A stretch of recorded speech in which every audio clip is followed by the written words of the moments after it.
Meine Überschrift, das kann ich auch sagen, dass Gott seine große Leib. Und ich weiß nicht, wo Jünd das geht, aber ich bin mir ziemlich sicher, die meisten von Jünd denken dann an Johannes 3, Vers 10. Da sagt das so. So sehr hat Gott die Welt geliebt, dass er seinen einzigen Sohn gab, dass all die an ihm glauben, nicht verloren gehen, aber das ewige Leben haben.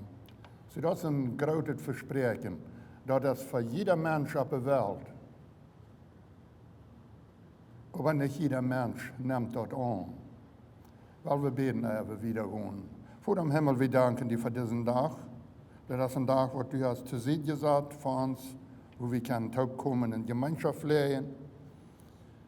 Und von der Mal ist das uns Gebet, dass du uns hier alle Tag segnen wirst, indem dass wir von deinem Wort hören tun, wo du zu uns reden lässt und was deine Anstellung uns gegenüber ist.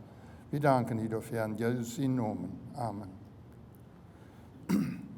Das Wort Leib, so sehr hat Gott die Welt geliebt. Das fingen wir über 300 Mal, wenn wir das Buch durchgehen.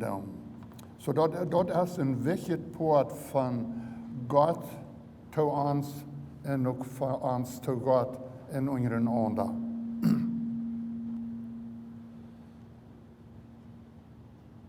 Paulus schreibt an die Korinther, auf Englisch wird das gesagt, Love Chapter, Kapitel 13, und der letzte Vers, da sagt das so, nu blieben uns Glauben, Hoffnung, Leib, diese drei. Aber der Leib ist das Größte von denen. Das ist ein bisschen Trägschal, liegt das an mir, soll ich den Mike ein bisschen leer haben?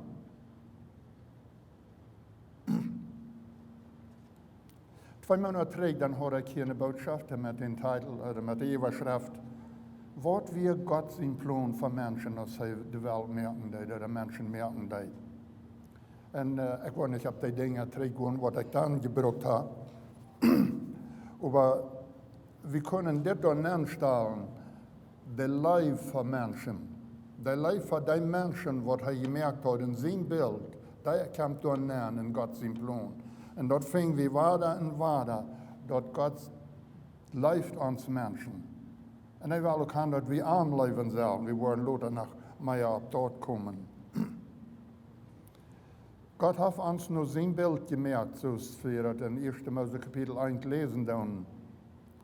Und dort ist, wo wir in uns Menschen so sehr leben, und dort ist, wo wir in so viel anwenden, und sie kosten lassen, dass er uns leben kann und dass wir das sollen verstehen können.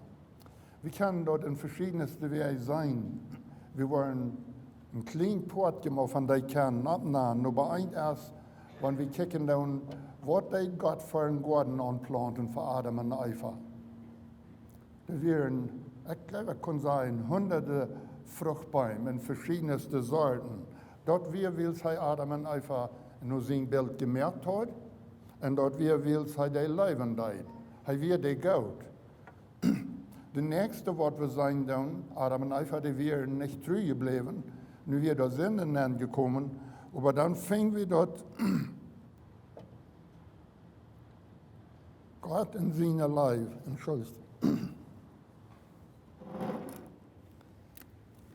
Gott in seiner Leib mögt an Kleider, als sie sich schämten, dass sie nackig wären. Er wollte an helfen, dass sie das können überkommen.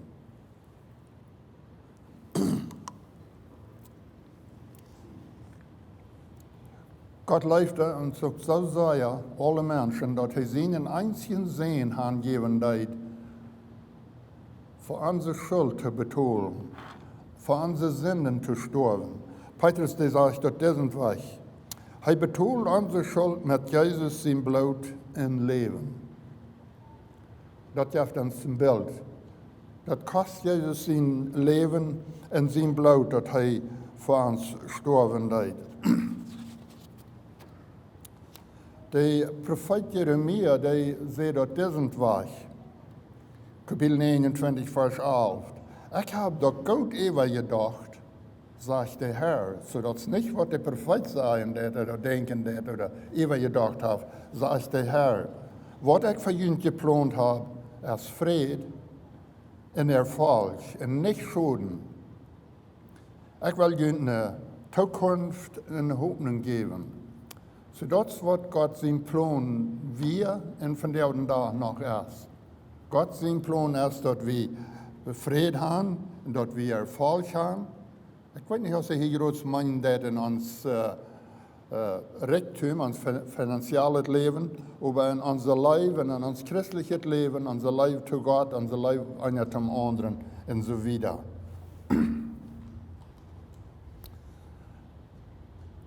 Wann Johannes schrieben dat in 3:10, so sehr hat heute Gott die Welt gelebt. Was meint das, so sehr?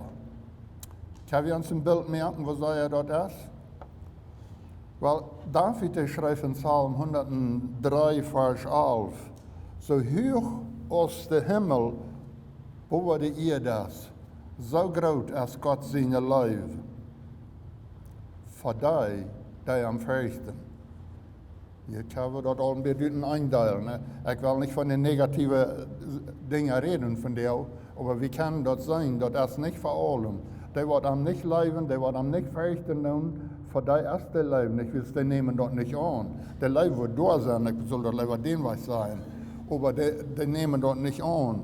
Aber er sagt, so hoch als der Himmel über die Erde ist, so groß ist Gott seine Liebe für die, die am fürchten, oder wir können dann noch sein, für die am Leben. Ich glaube, wenn ich hier mit dir kicken, keiner ist hier gekommen, dass er nicht wohl von Gott hier. Wir haben alle eine Liebe zu Gott. Wir haben vielleicht nicht alle gleichen Seier. Das ist eigentlich, wo wir noch einmal mit schaffen können. Aber Gott seine Liebe ist sehr groß. Johannes, der schreibt auch in Kapitel 1, Vers 12, so viel als am Annehmen deuten und an seinen Namen glauben, gäfe dort recht, Gott seine Kinder zu werden. Sie waren, Johannes schrieb das in 3:10, all die am Annehmen, dann können wir hier auch sein, in Kapitel 12, so, ich kann das bitte hinunter. Wenn ich dort sein, dass all die am Leben tun, dann können wir hier auch sein, all die am Leben tun, die geben dort recht, seine Kinder zu werden. Ich glaube, die meisten von hier, was hier bei sind, dort sind Canadian Citizen geworden, als sie nicht mehr ganz klein wären. Hier sind, glaube ich, ein Teil, was hier geboren sind. Aber wenn ich bloß an mich denke, ich fühle mich sehr gut den Tag, dass ich meinen Canadian Citizen kriegen darf. Und ich glaube, das wird manche von ihnen auch haben. Aber wenn Johannes hier sagen, dass die auf das Reich Gott seine Kinder zu werden, Paulus, der braucht das an Timotheus, der nahm dort ein Bürgerrecht im Himmel. Sie da ist ans Bürgerrecht. Hier, das Canadian Citizen, dort verjährt, wenn wir einmal sterben tun. Aber nicht das Bürgerrecht, was wir im Himmel haben. Dort bleibt.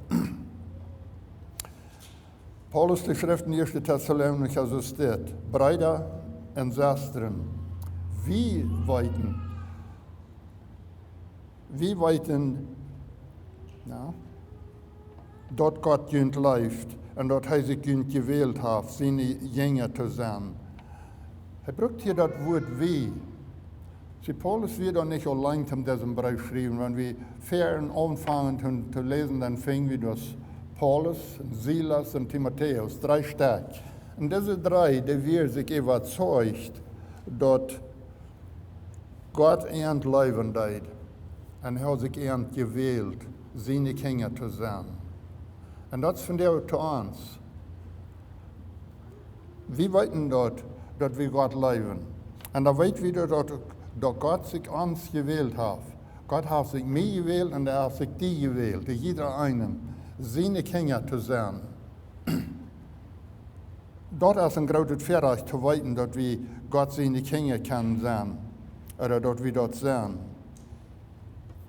Und Gott will haben, dass alle Menschen sollen dort sein. Nicht bloß diese, was hier sind, oder nicht bloß Gewässer, aber alle Menschen sollen dort sein.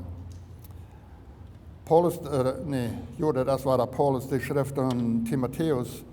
Gott will, dass alle Menschen sollen gerat worden und die Wahrheit kennenlernen.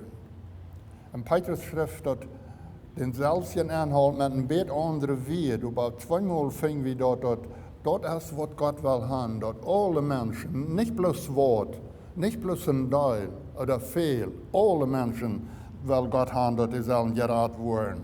Das ist nicht Gott seine Schuld, wenn die nicht alle tun. Viele, ja, vielleicht Menschen, die würden Gott beschuldigen sein. Ich habe nicht eine Gelegenheit. Ja, wir haben alle eine Gelegenheit gehabt. Paulus und Silas waren einmal in Philippi im Gefängnis. Ich wollte die ganze Geschichte nicht lesen, aber als sie danach im Gefängnis waren, fast waren, dann beten sie und singen. Und dann gibt es auf einmal ein Erdbeben durch. Ganz interessant, von beten und singen, dann gibt es ein Erdbeben. Ich wollte was Falsches lesen von Apostelgeschichte 16, von 27 und wieder.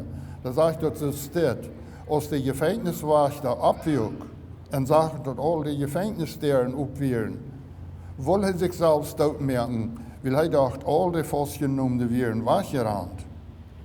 Paulus schrie, dort ihnen kein Schulden, wir sind alle hier. Dann frug er, liebe Herren, was muss ich tun, dass ich selig war? Sie sagten ihm, glaube an dem Herrn Jesus Christus, dann wirst du und deine Familie selig werden. So, das Mann, das was das Gefängnis bewirken, der fragt, was soll ich tun, dass ich selig war? Und der Antwort war anders. Glaube an dem Herrn Jesus und dann wirst du und deine Familie selig werden. Weil, versteht mich nicht richtig, das meint nicht, dass wenn der Vater in Christus dann erst die ganze Familie. Aber was er meint, von dort, was er den Ferienabend wir so als Paulus und Silas verschafft haben, was er nu Samarias wir oder mitten in der Nacht, dass wir so ein großer Unterschied, dass seine Familie dort wird sein und dann würde sie dort auch annehmen und dann würde sie auch gerat sein.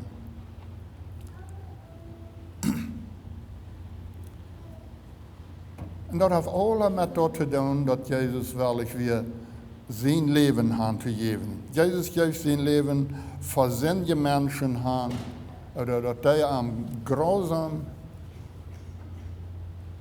wenn ich das Wort brauchen, da plötzlich mordern können, verprügeln am grühlich sein, und dann hängen sie am Kreuz.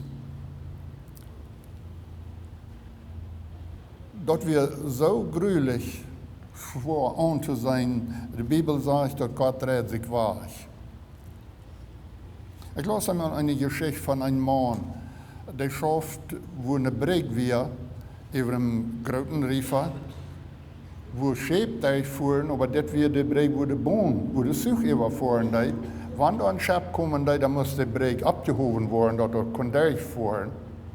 Nu diesen einen Tag, dann wird ich schauen, dann hat er seinen kleinen Jungen mit daheim, dann konnte ich sagen, was er von der Arbeit hat.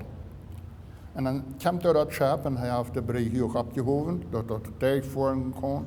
Und dann hört er den Zug bloß, das ist nicht weit auf. Und sein kleiner Junge, der erste Mann, der Getrieb, das ist ein Altmodsch, dann mit Getrieb. Und dann sieht er dort, der wird da mit andrehen, aber er hat bloß eine Sekunde Entscheidung zu merken. Was tue ich? Laat ich meinen Jungen dort klamen oder laat ich all die Menschen im Boot anfahren und verdrinken? Er dreht sich hier um, zodat het niet zijn dat een trekt een Schweingeleben an die Brücke kommt darauf. Und der Zug fährt da eben die Menschen, die weben haben und seine Frau, weiten nicht, was ihm das gekostet hat. Weil das ist ein Bild von Jesus. Er konnte das nicht ansehen, wo grausam dort wir, was sein Sehen da muss uitholen. Und dann braucht er diese Wert, Jesus, der auf diese Wert, dass er am Kreuz wir, mein Gott, warum hast du mich verloren? Gott kann das nicht ansehen, wo kämmerlich dort wir, für sein Sehen dort vor dich zu merken. dat wir können gerat worden. Dat wir alles lief. Gott leidt uns. Hij wil gaan dat wir sollen alle gerat worden. Natürlich, Jesus, der kein war, der trägt im Leben. Ja, ein kleiner Junge, der war nicht für ein irdisches Leben gekommen sein. In der Bibel finden wir dort viel von Leid, auch viel von Geduld. Gott hat Geduld mit uns Menschen. Das ist nicht, wenn wir einmal was Unrechtes getan haben, dann sagt er okay, dann weißt du. Wir haben immer weiter, kriegen wir die Gelegenheit, dass wir können nach Gott kommen. Gott seine Liebe ist sehr groß. Du hast ein Lied, was wir noch mal singen, und das ist ein englisches Lied, das heißt The Love of God. Und das ist eine Gruppe, die wird das zum Schluss singen. Das wird auf Englisch sein, aber wir kennen alle gut genug Englisch. Wenn David den Psalm schrieben, dass Gott seine Liebe ist so hoch aus dem Himmel, wo die Erde ist, dann hörst du diese Wort und singt die mit. Die Wort, was die Schreiber gebraucht haben, um das Lied zu stellen, die tun das nicht weniger bewiesen, wo groß Gott seine Liebe ist. Johannes, die Schrift in 1. Johannes 2, Vers 1, liebe Kinder, ich schrieb ihnen das, dass ihr von der Sünde wegbleiben. So Gott weiß doch, dass wir sind Menschen, wir können nicht von uns irgendwas tun. Und wieder, wann aber wir sündigen soll, dann habe ich Jesus Christus, den Gerechten, der bei Gott, dem Vater, vor uns ansteht. Ein anderer wird gesagt, wir können sagen, dass er ist da ein Aufgut, er ist da ein Lawyer für uns. Bei den Finden will uns Tag für Tag verklären für Gott, wo wir Unrecht tun und was wir Unrecht tun. Und dann ist das Lawyer da und dann sagt er, ja, ich weiß, aber das ist alles geregelt. Das ist alles geregelt. Jesus hat das alles am Kreuz betont. Das ist nicht, was wir dort haben. Epheser 2, Vers 8, da sagt er, die sind echt genug, durch Gott seine Genut gerät, will je leben. Das ist nicht durch jene Worten, dort hat Gott jene geschenkt. So unsere Rettung, unsere Seiligkeit, unser Platz im Himmel, dort ist nicht dort, was wir können tun, dort hat Gott getan. Ich glaube ehrlich, wir können, wenn wir dort erst bestrahlt haben, uns Haus bestrahlt haben, im Himmel, wir können dort tun, dass es besser wird. Je mehr wir gut tun für Gott, je mehr, glaube ich, haben wir im Himmel zu erwarten. Aber wir müssen dort tun.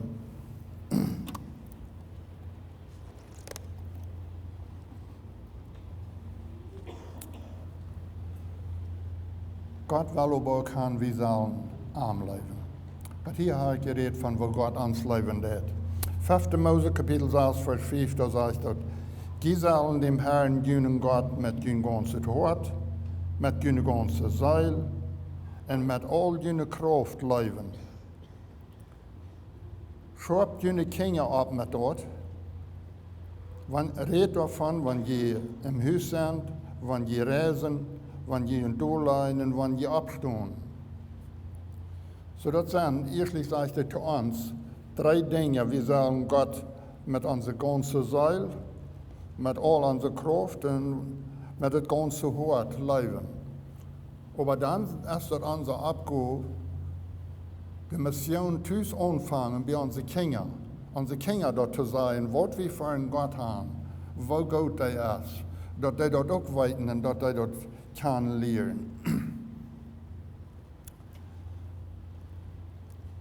Psalm 18, da sagt er, dass der Herr David von all seinen Feinden, von all seinen Hängen gerat hat, sagt er so, Herr, ich habe dich von Hort und Leib, du bist meine Kraft. Das ist, was David sagen. Er hat viel durchgegangen, wenn wir von David lesen. Er hat viel Schwere durchgegangen, aber Gott hat ihm von alles erlebt. Und dann sagt er, Gott, ich liebe dich. Ich rechne das so viel, ich liebe dich. Und das ist für uns auch, das kann wir lernen. Dann sagt derselbe Mann, Lothar, im Psalm 31, da sagt er, läuft dem Herrn. Dann sagt er, redet er nicht von sich, dann redet er von uns. Läuft dem Herrn, all je seine Helge. Und ich hier würde fragen, wer ist heilig, was hier ben ist? Je een trägen Beleser op de Bibelstund, dann fragt der Lehrer, wer ist heilig? Und die Person, die besieht mich, sagt, dass der voetste Hand auf Platz liegt. Und dann dachte ich so, oh, du bist heilig? Aber dann, ja, ich sage auch, nicht, was ich getan habe, aber durch Gott seine Gnade. Und jeder einer, der Jesus angenommen hat als sein persönlicher Heiland, der kann von dir sein, ich sage heilig. Und das, was David hier geschrieben hat. All seine Heilige, die am treu bleiben, bewahrt der Herr, der geht dann am Bett wieder. So dort können wir uns verloren. Wenn wir Jesus kennen, wenn wir Jesus in unseren Herzen haben, dann sind wir herrlich und dann können wir uns ab das verloren. Ein anderer schrieb auch in Psalm, das ist nicht David, der sagt, ich halte mich immer an die, du hältst mich an deine rechte Hand. War da eine Geschichte, ein Mann, der wollte über eine Brücke gehen, wo er hängen, der vielleicht von einem Boy bei den anderen. Und dort wir nach wendig und dann schaukelt er und wir haben Angst. Und dann sagt er, Gott, kann ich deine Hand holen? Dann sagt Gott, nee, ich will deine Hand holen. Dann fragt der Mann, was ist der Unterschied? Und dann sagt Gott, wenn du meine Hand holen lässt, dann kann ich einmal aufklappen. Oder da kann einmal irgendwas sein, was die doll interessieren wird und die loslassen wird. Wenn ich deine Hand holen will, ich hol die fast, ich will nicht loslassen. Jesus sagt in Johannes 10,28, ich gebe an das ewige Leben und keiner kann an meine Hänge reden. Weet je, dat is een troost. Keiner kann an Jesus seine Hänge reden. Und das ist, was Jesus selbst sagen deed. Psalm 91, dat is een zeer bekannte en goede psalm, en der ist ein bisschen länger. Ich will vom 14. Vers aufhängen, da wird Versen lesen, und da sagt es so, will heim mir lief, sagt der Herr, wo ich am uithelpen, will hij mijn nomen kent, wo ich am bewahren. Hij wordt mij aanroepen en ik wil am antwoorden. Ik wil am in trouble bijstonen. Ik wil am raden en leren te ehren brengen. Ik wil am een lang het leven tevreden stellen en aan mijn radung zijn laten. Das erste sagt hij, will hij mijn nomen kent, nou dat is niet eerst ik wil afhangen. Wil hij mij leeft, dat is het eerste wat zeggen deed. Wils ik am leven doe, wils du am leven des, waar ik am uithelpen. Wils hij mijn nomen kent, waar ik am bewaren. En dat is het poort. Gott seine Nomen kennen und weten, wer Gott wirklich ist. Johannes 18,27 sagt dort, der Vater selbst leeft jünd. Hij leeft jünd, wils je mij leven en geloven dat ik van Gott gekommen zie. Gott leeft mij en die door wens dat we Jezus leven doen en dat geloven dat Jezus van Gott gekommen is hier voor ons. Dan is er nog een derde. Johannes 13, vers 34, en dat is dan waar Jezus zien weer, daar zegt hij, ik geef jullie een nieuw gebod, dat jullie onder een ander leven, zoals ik jullie geleefd heb. Zo zal jullie ook onder een ander leven. Het eerste weer, God leeft ons, dat komt van boven. De tweede weer, wie zullen God leven, dat gaat op. De derde is, wie onder een ander zullen ons leven. En dat geeft een kriet. Dat is wichtig, dass wir Gott leben, weil er lebt uns, aber das ist auch wichtig, dass wir uns unseren anderen leben. Der wird besiegt uns sein. Jesus lässt sich dort viel kosten, uns zu raten.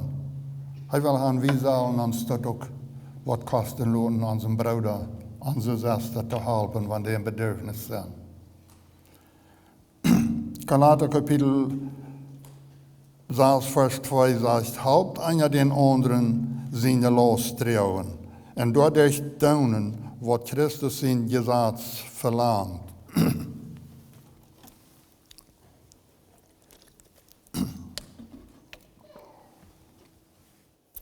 Das ist eine Abgabe, was wir tun können. Das ist eine Abgabe, was wir tun sollen, uns unseren anderen halten. Wir sollen nicht zurücktreten, wenn ein anderen Help fehlen wird. Und dann ist da noch ein viertes. Und das ist ein bisschen schwer, noch zu kommen. Jesus in seiner Bergpredigt, Kapitel Matthäus 4, Vers 45, da sagt er, leeft jene Feind. Wow, dat is een beetje wat anders. Leeft jene Feind en zeien die jene vleken. Dat gaat het voor die jene hassen. Beet voor die jene beleiden en vervallen. Ik durf bloos van mezelf denken. Ik kan nu haastig niet zeggen dat ik een Feind heb. Aber wenn ich einen Feind habe, dem zu leben, dem Gutes zu tun, für dem zu beten und so weiter, dort ist eine gerade Abgabe zu einem von jenen beten von dir. Und ich glaube, ich würde noch mehr stimmen, dort wird jenen auch so gehen. Aber das ist, was Jesus sagt, das ist unsere Abgabe. Er fragt nicht aus Gewalt oder wann Gewalt kriegen. Er sagt, läuft jene Feind, das ist nicht waschen. Das ist een zwaardere ding te doen. Als Jezus am Kreuz hangt, dan beet hij voor die am Kreuz zitten. Lukas 23, 34, da sagt dat. Dan zegt Jezus, voordat we Jef aan, wil zij weten niet wat zij doen. So, dat is een beeld voor ons, dat we zijn kunnen wat Jezus deed. Dan meine ich te zeggen, dat we moeten ons ook kritisch laten voor irgendein Mensch. Dort hat Jesus alle getan. Aber wir können unsere Menschen, unsere Brüder und unsere Schwestern im Herrn, oder auch, entschuldigt, hier wir alle ein Stück wieder, wir können und sollen unsere Feinde helfen, unsere Nachbarn und so weiter. Dort ist ein Vorbild in Petrus die Schrift, dazu steht, das ist, was Gott jünd berufen hat, weil Christus für jünd geleden hat, und jünd ein Vorbild gelassen, dat je seine Voetstappen sollen gehen. Das ist, was Petrus uns anspornen, der dort zu tun, was Jesus in Matthäus sagen deed, dass wir dort nur kommen tun. Uit onze eigen kracht können wir dort nicht. Ich kann dort nicht und das kannst du auch nicht. Das können wir nicht. Jesus selbst, der sagt in Johannes 15,5, das letzte Part von den Vers, ohne mich kann je nichts tun. En dat is een grote waarheid ben. En dat niets doen, dat houdt een deel aan. Ik hoorde eenmaal een broeder zeggen, hij zei, ik kon niet mal zingen ohne Jezus. En dat ging me een beetje na. Maar dat is waarheid. Wenn Jesus dat niet toelaten deed, dan kunnen we dat niet doen. We kunnen ohne hem niets doen. En Paulus, die geeft een grote anerkennung. In Philippa 4:13, daar zegt hij, ik kan alles doen durch den, der mich stark macht, Christus. So ohne Christus können wir nichts tun, und mit Christus können wir alles tun. Aber er will nicht haben, dass wir das Schlechte tun sollen, wir sollen all das Gute tun. Aber das ist damit an.